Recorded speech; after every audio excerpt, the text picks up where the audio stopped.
Hello everyone. आज जो मुझे आप सबसे बात करनी है, this is actually a very grave dire situation for Pakistan, for the economy of Pakistan, for the skilled labour of Pakistan. ये हमारे लिए बहुत बड़ा इशू होने जा रहा है। If not now then in the recent future ये प्रॉब्लम आएगा। The issue is brain drain. 800,000 people 2022 से लेके 2023 तक they have left Pakistan. This figure is triple the amount of people who have left in 2022 to 2021 to 2022. Triple the amount. 92,000 of the most educated people in Pakistan, they've left Pakistan. Right? ये हो सकता है शायद उनके पास jobs हो भी नहीं वहां पे जाके. They're going to find jobs over there. Why is that happening? I figured out there are some problems, or there are some cases because of which this is happening. Number one is the flood that we were hit with. जब flood आया तो उसकी वजह से as to reports 30 million people were affected. 3 crore लोग affect हुए हैं flood की वजह से, और उस flood की वजह से shortages हो गए for crops, for other agricultural products that we have. तो उसकी वजह से shortage हो गई. That is number one. Number two is economic instability.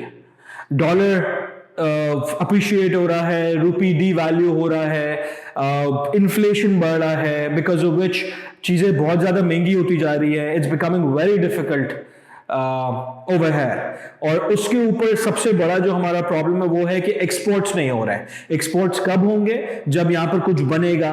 कुछ बनेगा कब? जब हमारे पास स्पेशलाइज स्किल्ड लेबर होगा. जब स्पेशलाइज स्किल्ड लेबर ही सारा का सारा बाहर चला जाएगा तो फिर हम यहां पर तो कुछ भी नहीं बना रहे हैं या कुछ भी नहीं बना सकेंगे. Number third problem that I saw was political instability. काफी पॉलिटिकल इश्यूज चल रहे हैं पाकिस्तान के अंदर. Because of that as well everyone is leaving Pakistan और लीविंग द कंट्री नाउ. ये बहुत बड़ा इशू है. बिकॉज अगर वो वहां पे सेटल हो जाते हैं, विच इंशाल्लाह हो भी जाएंगे, बट अगर वो वहां पे सेटल हो जाते हैं तो फिर उनको वापस लाना बहुत ट्रबल होगा.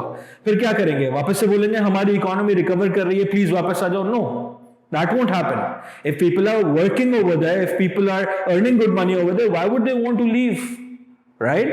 So एक है.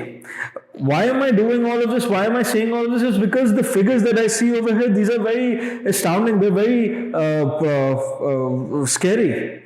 The figures that show me this over here is 5,534 engineers, 5,534 engineers, 18,000 electrical engineers, 2,500 doctors, 2,500 doctor, 2,000 IT experts, 6,500 accountants, 900 teachers, nation builders, 1,600 nurses. Iraq गए हैं 2,000 people, कतार गए हैं 51,000 people, UAE गए 119,000 people, ओमान गए 77,000 people, जापान गए हैं 815 people, टर्की गए 136 people. What are we doing? What's going on? This brain drain has to stop. By hook or by crook, this has to stop. Because अगर ये brain drain stop नहीं होगा, economy के अंदर trouble आएगा. हमारे पास skill labour नहीं होगी, हम प्रोडक्ट्स नहीं बना सकेंगे, और अगर प्रोडक्ट नहीं बना सकेंगे तो एक्सपोर्ट नहीं कर सकेंगे. हमारा प्रोडक्ट मार्केट के अंदर, इंटरनेशनल मार्केट के अंदर लेस कंपेटिटिव हो जाएगा. अगर लेस कंपेटिटिव हो जाएगा, कोई हमारे प्रोडक्ट नहीं मांगेगा. बांग्लादेश, इंडिया, नेपाल, हमारे पास बड़े बड़े कंपेटिटर्स हैं. हमको उनके साथ डील करना है. So let's stop this brain drain. Let's sit together and think of solutions. Thank you very much. God bless.